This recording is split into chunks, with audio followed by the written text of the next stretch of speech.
बहुत सारे बच्चे मुझसे पूछ रहे थे मैम नोट्स कब मिलेंगे, कहाँ से मिलेंगे, कब प्रिपेयर हो जाएंगे। तो नोट्स बिल्कुल प्रिपेयर हो चुके हैं।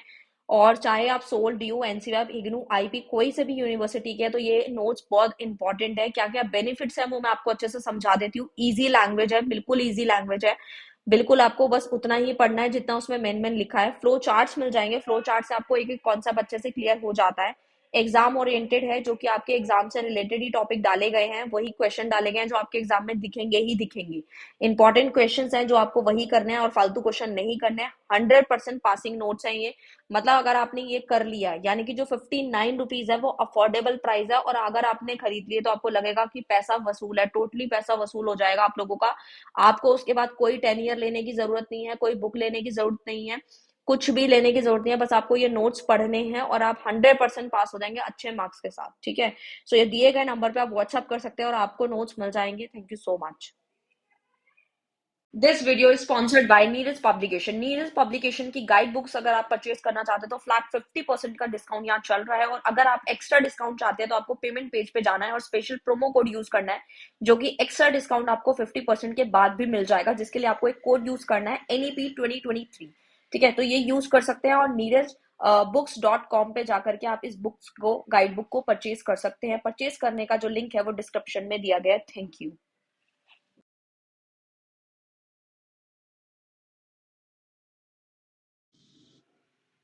Hello everyone, welcome to this channel Nanak education point. Myself Ina Takkar, और आज हम बात करेंगे BCOC 132 के बारे में।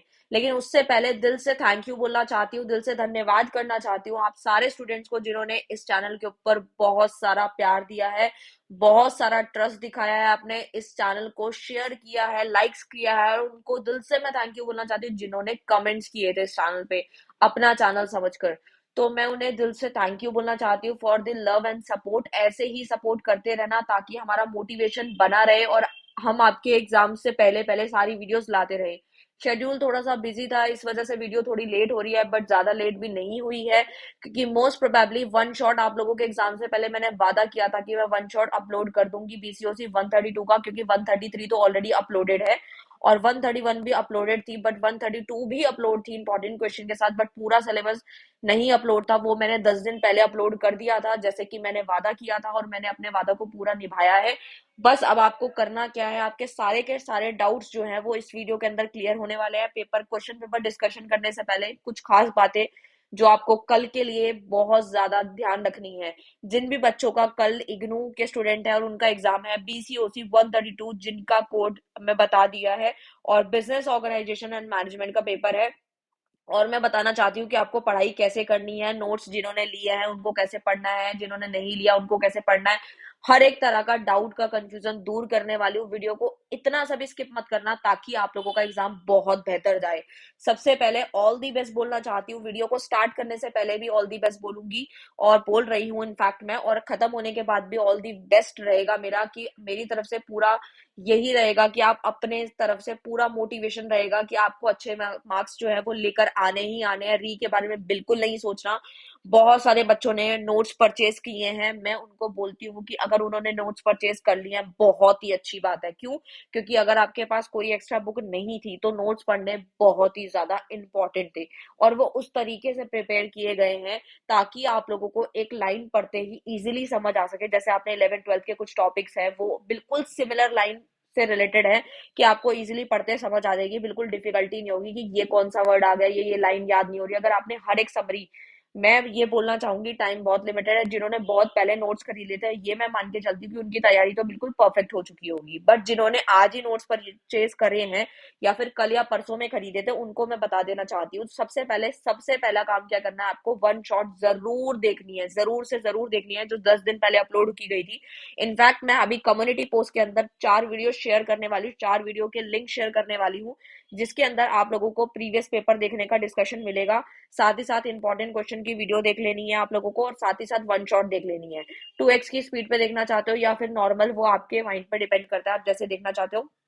जितनी बार टाइम मिल सकता है कल के एग्जाम से पहले पहले आप आराम से देख लो, कोई टेंशन नहीं है। बट आप लोगों को एग्जाम जरूर से जरूर निकालना है। और जो री वाले स्टूडेंट्स हैं उनको मैं एक ही बात कहना चाहती हूँ, एक भी क्वेश्चन स्किप नहीं करना, बिल्कुल नहीं करना है। मैं आपको बिल्कुल वैसा गाइड कर रही हूँ जैसे कि आप लोग मेरे से बिल्कुल लाइव बैच में पढ़ रहे हो। मैं इस तरीके से आप लोगों को ट्रीट कर रही हूँ। मेरी कोशिश जारी यही रहेगी कि मैं जल्दी से जल्दी रिकॉर्डेड जो लेक्चर्स हैं वो अपने एप्लीकेशन पे उस पे काम चल रहा है, जैसे ही वो अपलोड होंगे आप लोगों के लिए आगे फर्दर सेमेस्टर पे या अदर जो भी अलग जो नए सब्जेक्ट्स आएंगे उनके ऊपर काम किया जा रहा है। उस पर थोड़ा टाइम लग रहा है, बट अभी के लिए फिलहाल इतना ही है कि मैं ये मान के चल रही हूँ कि आप मेरे से बिल्कुल लाइव बैठकर पढ़ रहे हैं और मैं आपके सारे के सारे डाउट्स खुद समझकर आप लोगों को बता रही हूँ, राइट।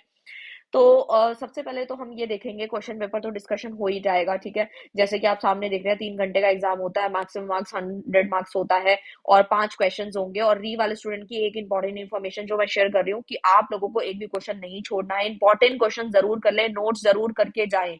जो भी लाइन टू लाइन ऊपर की जो लाइंस होंगी वो बहुत अच्छे से करके जानी ही जानी है। मोस्ट प्रोबेबली शाम तक एक वीडियो और आ जाएगी आप लोगों के लिए कि आपको बीसीओसी 132 का पेपर किस तरीके से अटेम्प्ट करना है, कौन सी गलतियां नहीं करनी है। जो री वाले स्टूडेंट है या जो पहली बार देने जा रहे हैं उनके लिए अलग वीडियो शाम को जरूर आएगी, वो भी वॉच कर लेना।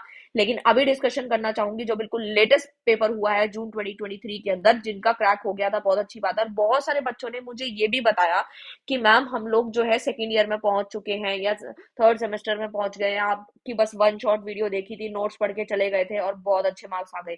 तो मुझे इस बात से इतनी खुशी मिली। और एक चीज जो मैं आप लोगों के साथ शेयर करती हूँ, स्टूडेंट्स को लगा कि मैं जो नोटबुक में फ्लो चार्ट से चीजें समझाती हूँ तो वो उन्हें काफी हद तक समझ में आती है, मतलब काफी हद तक क्या, मतलब डेफिनेटली समझ आती है। टाइम अभी बहुत कम था, मैंने वादा किया था कि मैं वीडियो देने वाली हूँ, इसलिए मुझे थोड़ा पीडीएफ से पढ़ाना पड़ा। लेकिन जो पीडीएफ से आप वन शॉट देख रहे हैं तो आप बस सुनने पे ध्यान दीजिए, ठीक है, और मेन पॉइंट्स पे ध्यान दीजिए। मैंने पहले भी यह बोली थी क्योंकि टाइम बहुत कम था। अब मैं कोशिश करूंगी कि आगे आने वाले जो आपके सब्जेक्ट्स है या जो ईयर है उसमें मैं पक्का प्रॉमिस करती हूँ कि मैं आप लोगों को रिटर्न में फ्लो चार्ट्स के साथ ही कोशिश करूंगी कि समझा सकूं। टाइम लिमिटेड था, इस वजह से ये ऐसा हो गया। बट आपको सिर्फ सुनने पे ध्यान देना। अगर आप वीडियो को अच्छे से सुन के जा रहे हैं, मेन पॉइंट्स देख रहे हैं, नोट्स पढ़ रहे हैं, तो डेफिनेटली आपको कोई पास होने से नहीं रोक सकता है। आपको अपना कॉन्फिडेंस बनाए रखना है, मोटिवेशन बनी रहेगी। सो देखो 5 ही क्वेश्चन अटेम्प्ट करने हैं, जो अच्छे से आता है वही पहले अटेम्प्ट करना है। जैसे क्वेश्चन आता है, what is corporate responsibility, discuss the paradigm shift of the corporate responsibility. 3 और 7 ये जो मार्क्स की जो मार्किंग होती है, इसको बड़े ध्यान से समझना है कि अगर एक डिफाइन आपको कॉर्पोरेट रिस्पॉन्सिबिलिटी पूछी गई है तो वो सिर्फ 3 नंबर की है। ये नहीं कि आपको उसके बाद का क्वेश्चन जो डिस्कस द पैराडायग्राम के बारे में जो 7 नंबर का क्वेश्चन है, कहीं वो आप लिखो ही ना, उसके बारे में लिखो ही ना। और 4 पेज चाहे लिख लो चाहे 10 पेज लिख लो, आपको मिलना सिर्फ 3 ही मार्क्स है। इस चीज को बहुत ज्यादा ध्यान से समझ लो, ये गलतियां करते हो आप लोग और ये नहीं करनी है। मैं फिर कह रही हूँ, इग्नू वाले स्टूडेंट को स्पेशली एग्जाम्पल जरूर हर एक टॉपिक के साथ रेडी करके जाना है, क्योंकि अगर वो एग्जाम्पल साथ लेके चलेंगे तो शीट जल्दी भी भर जाएगी। और साथ ही साथ एग्जामिनर काफी बार क्वेश्चंस में एग्जाम्पल पूछता ही पूछता है। क्वेश्चन नंबर 2 की अगर बात करूं तो वो है, what is the sole trader organisation, क्या होता है, discuss the feature of the sole trader organisation. फिर से वही बात आ गई, पहले डिफाइन आपको लिखनी है 3 नंबर की, जो कि 3 मार्क्स की है। 3 नंबर के लिए आपको कितना लिखना है, तो 3 नंबर के लिए मैं बता देती हूँ। 3 नंबर के लिए आपको एक पेज भरने की कोई जरूरत नहीं है। सच अगर लिखना चाहते हो तो वेल एंड गुड है, बट अगर नहीं लिख पाते हो इतना तो आधा पेज भी बहुत है, ठीक है, इतना भी लिख सकते हो। लेकिन आपको ज्यादा मेहनत किस में दिखानी है, तो आपको जिस 7 मार्क्स में अपनी मेहनत दिखानी है, चाहे आप उसको एक पेज में लिखे चाहे 1.5 में, इससे ज्यादा लिखने का बेनिफिट नहीं है। आप सोचो कि 7 नंबर का मेरे को बहुत अच्छे से आता है, like features of sole trader organisation आपको बहुत अच्छे से आता है, तो ये नहीं है कि आप उसके लिए 4 पेज भर रहे हो। तो मिलना तो आपको 7 में से 7 मार्क्स में से ही है, चाहे उसके लिए 5 शीट भर लो। तो आपको जो क्वेश्चन की मार्किंग है उसको पेज से या पॉइंट से भी साथ लेके चलना है। ये नहीं कि आपने बिल्कुल सोचा ही नहीं और आपको टॉपिक आ रहा है आप लिखते ही चले गए, ऐसा नहीं है, ठीक है। क्वेश्चन नंबर 3 क्या कहता है, what do you mean by planning. मैंने ना वन शॉट के अंदर काफी हद तक चीजें अच्छे से समझा रखी थी, और इनफैक्ट मैं यही कहना चाहूंगी, और बहुत सारे बच्चे ऐसे भी कहते हैं मैम कुछ टॉपिक आपने स्किप कर दिए। तो देखो, जो कुछ टॉपिक मुझे लग रहे थे कि इतने इंपॉर्टेंट नहीं है या फिर काफी डिटेल में दे रखे हैं, तो मैंने वैसे तो यही ट्राई किया था कि मैं टॉपिक बिल्कुल स्किप ना करूं, लेकिन जो बिल्कुल ही यूजफुल नहीं है उसको स्किप किया है मैंने। और कहीं ना कहीं मैंने ऐसे एग्जांपल दिए जिससे मोस्टली सारे के सारे टॉपिक कवर होते हैं। मैंने ऐसे कोशिश करती हूँ आप लोगों को रियल लाइफ एग्जांपल देने में मैं ज्यादा बिलीव रखती हूँ, ठीक है। तो प्लानिंग का मीनिंग 3 नंबर का आया, ये भी आप ऑलरेडी पढ़ चुके हैं। अब बहुत सारे बच्चों का डाउट ये भी है कि प्लानिंग की डिफाइन हम कहाँ से, मतलब कहाँ से पढ़ें। कुछ बच्चों को है प्लानिंग की डिफाइन ऑलरेडी 12th वाली याद है, तो आप लिख सकते हैं, कोई उसमें टेंशन नहीं है। आप सोचो कि इग्नू की बुक आपके सामने कोई राइटर की आपने खरीद ली और उसमें से आपको प्लानिंग की डिफाइन याद नहीं हो रही, तो कोई फर्क नहीं पड़ता। अगर आपको 12th वाली याद है तो भी आप लिख सकते हो, मार्क्स जरूर से जरूर मिलेंगे, लेकिन वो करेक्ट होनी चाहिए। नाउ उसके बाद एक क्वेश्चन पूछा गया, importance of planning in an organisation, की हमारे ऑर्गेनाइजेशन के अंदर प्लानिंग की क्या इंपॉर्टेंस है। ये 7 नंबर का क्वेश्चन है फिर से। और मैं हमेशा यही कहूंगी कि क्वेश्चन को थोड़ा केयरफुली पढ़ें, क्योंकि कभी कभी होता है जल्दी जल्दी में हम इंपॉर्टेंस की जगह पे कुछ और ही पढ़ लेते हैं, या फिर इंपॉर्टेंस नहीं आती तो उसके बदले कुछ और ही लिख देते हैं। तो मैं पहले ही बोल दूं, इंपॉर्टेंस पूछी है तो इंपॉर्टेंस ही लिखनी है, ठीक है। आपको यहाँ पे डिसएडवांटेजेस नहीं लिखने, उसकी बुराई नहीं लिखनी, उसकी इंपॉर्टेंस लिखने हैं, राइट। एंड क्वेश्चन नंबर 4 पे अगर मैं आऊं तो वो है distinguish between financial and non financial incentive as motivator, explain. तो ये क्वेश्चन आपका डिफरेंस का है। अब बहुत सारे बच्चों का कंफ्यूजन रहता है कि मैम अगर हम चाहते हैं कि हमारी परसेंटेज काफी अच्छी बने, क्योंकि मैं स्टूडेंट्स को हमेशा एक ही बात गाइड ये भी करती हूँ कि आप जब भी डिफरेंस लिखते हैं तो मेरे हिसाब से तो आपको पार्टीशन करके ही अपने आंसर को देना चाहिए, एग्जामिनर पे अच्छा इम्पैक्ट पड़ता है।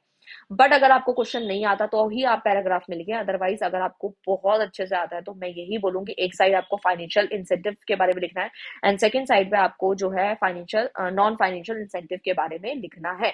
तो काफी अच्छा इम्पैक्ट पड़ेगा। उसके बाद हमसे पूछा गया है कि type of non financial incentive that may be used by management to motivate employ, कि क्या नॉन फाइनेंशियल इंसेंटिव है जो कि यूज किए जाएंगे जैसे कि हमारे एम्प्लॉयज को मोटिवेट कर सके, ठीक है। तो मोटिवेशन चैप्टर तो स्टार्टिंग से बड़ा इंपॉर्टेंट था, इस पे थोड़ा ज्यादा काम करना है आप लोगों को। And the question number 5 is what do you mean by basics of pricing, है ना।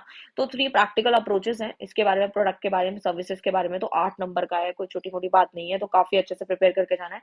और मैंने आपको बता ही दिया कि अभी मैं कम्युनिटी पोस्ट में जो शेयर करने वाली हूँ आप लोगों के साथ, और उसका स्क्रीनशॉट मोस्ट प्रोबेबली मैं टेलीग्राम पे शेयर करूंगी।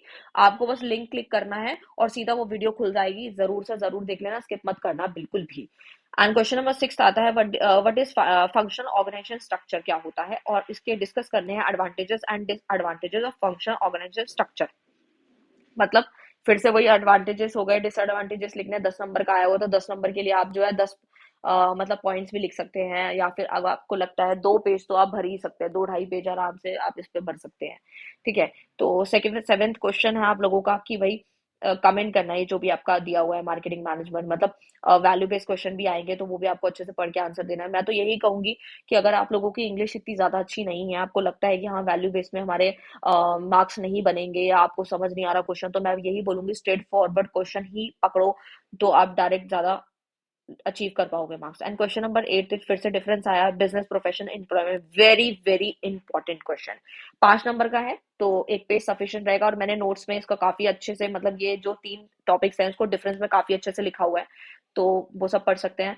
और मैं एक चीज ये भी बोलना चाहूंगी, आप ये मत सोचना कि जो जून वाले स्टूडेंट्स हैं उनके लिए जो इंपॉर्टेंट क्वेश्चन थे और वो हमारे लिए है कि नहीं है। तो देखो वीडियो ऑलरेडी बनी हुई है, इंपॉर्टेंट क्वेश्चन तो इंपॉर्टेंट ही रहेंगे, बाकी वन शॉट तो आपका सब कुछ कवर कर ही देगा। मेक इन इंडिया और made in India very very important है, primary market secondary market very very important, इसको 100% करके जाना, इसको बिल्कुल स्किप मत करना, ठीक है। क्वेश्चन नंबर 9 है हमारा, right short note on any two, 2 short note जो है आपको करने हैं, 5-5 नंबर के हैं। ये भी काफी इंपॉर्टेंट क्वेश्चन लगता है मुझे। आ, मतलब एम्प्लॉय एम्प्लॉय रिलेशन हो गया, ठीक है, स्टार्टअप हो गया, ये काफी सारे जो मैंने जब इंपॉर्टेंट टॉपिक्स कराए थे ना, उसका लिंक जब शेयर करूंगी तो वो जरूर देख लेना। तो अब मैं बताती हूँ कि अब आपको मोस्ट प्रोबेबली किस तरीके से तैयारी हो जाएगी। अब मैं बताती हूँ कि जैसे कि बहुत सारे बच्चे हैं जिन्होंने अभी तक कुछ पढ़ाई नहीं करी है, वो सिर्फ आज ही नोट्स परचेज करे हैं उन्होंने और पढ़ना स्टार्ट कर दिया उन लोगों ने। तो सबसे पहले यही कहूंगी कि अगर आप चाहते हो अच्छे मार्क्स लाना तो नोट्स जो दिए गए हैं वो सारे पढ़ लेना और वन शॉट देख लेना, इंपॉर्टेंट क्वेश्चन कर लेना। बट कुछ बच्चे ऐसे हैं जिनको ज्यादा याद नहीं हो रहा है, तो उनको सबसे पहले क्या करना है, उनको सबसे पहले वन शॉट देखनी है, 1 से 2 बार तो देखनी है, ये मिनिमम बता रही हूँ, मैक्सिमम जितनी बार देख सकते हो अच्छी बात है। जो 10 दिन पहले अपलोड की गई थी वो आपको देखनी है, लिंक शेयर कर रही हूँ। वन शॉट देख लिया, वन शॉट देखने से क्या बेनिफिट्स होंगे, वन शॉट देखने का ये फायदा है कि सारा का सारा टॉपिक, मतलब जो 2 घंटे की जो वीडियो है उसके अंदर सारा का सारा टॉपिक कंप्लीट हो गया, मतलब पूरी बुक कंप्लीट होती है आपकी 2 घंटे के अंदर अंदर, इस तरीके से बनाई गई है वो, ताकि हर एक बच्चा इजिली देख सके, एग्जाम से पहले कई बार देख सकता है वो, ठीक है। तो एग्जामिनर जो है अगर इंपॉर्टेंट क्वेश्चन नहीं डालता तो भी आप पूरी बुक पढ़कर गए हैं तो भी आप पास है, ठीक है। और साथ ही साथ आप लोगों ने नोट्स भी परचेज कर लिए हैं, वहां से भी आपने लाइंस वगैरह स्टार्टिंग की कुछ लाइंस रेडी कर रखी हैं, तो आप एटलीस्ट वहां जाके बिल्कुल घबराओगे नहीं, समझ नहीं आएगा कि क्या लिखूं, तो क्योंकि आप पढ़ के गए हैं। ठीक है, और अगर आपको लगता है कि आप पूरे नोट्स नहीं पढ़ सकते हो, तो आपको सिंपल सा क्या करना है, इंपॉर्टेंट क्वेश्चन की जो वीडियो है वो देखनी है। उसके जो इंपॉर्टेंट क्वेश्चन है वो नोट्स में से वो लाइन जो है 2 to 3 लाइंस जो है स्टार्टिंग की, वो अच्छे से रट के जानी है, ताकि एग्जामिनर 3 लाइनें भी ऊपर की पढ़ ले तो भी आपको नीचे, अगर आपने खुद बना के भी लिखा है तो भी वो आपको मार्क्स देगा। ठीक है, सो मैंने हर एक तरह का डाउट आप लोगों के लिए क्लियर करना चाहा, वीडियो को थोड़ा लंबा इसीलिए किया क्योंकि इसमें डाउट्स भी क्लियर हुए हैं, क्वेश्चन पेपर डिस्कशन भी हुआ है, और आप लोगों को मैंने गाइड भी किया है। ठीक है, फिर से ऑल दी बेस्ट बोलना चाहती हूँ, अपनी तरफ से अच्छा करके आना, कोई भी क्वेश्चन छोड़ना नहीं है। शाम को एक वीडियो जरूर से जरूर आएगी बीसीओसी 132 को, पेपर को कैसे अटेम्प्ट करना है, री वाले हो चाहे न्यू स्टूडेंट है, किस तरीके से अटेम्प्ट करना है। सो मिलते हैं नेक्स्ट वीडियो में नेक्स्ट टॉपिक साथ, तब तक के लिए अपना प्यार देते रहिए, और इस वीडियो को जितना हो सके शेयर करो। इस चैनल के ऊपर ज्यादा से ज्यादा सब्सक्राइबर्स बढ़ेंगे तो डेफिनेटली ये चैनल आपके लिए हमेशा काम करता रहेगा। दिल से थैंक यू सो मच।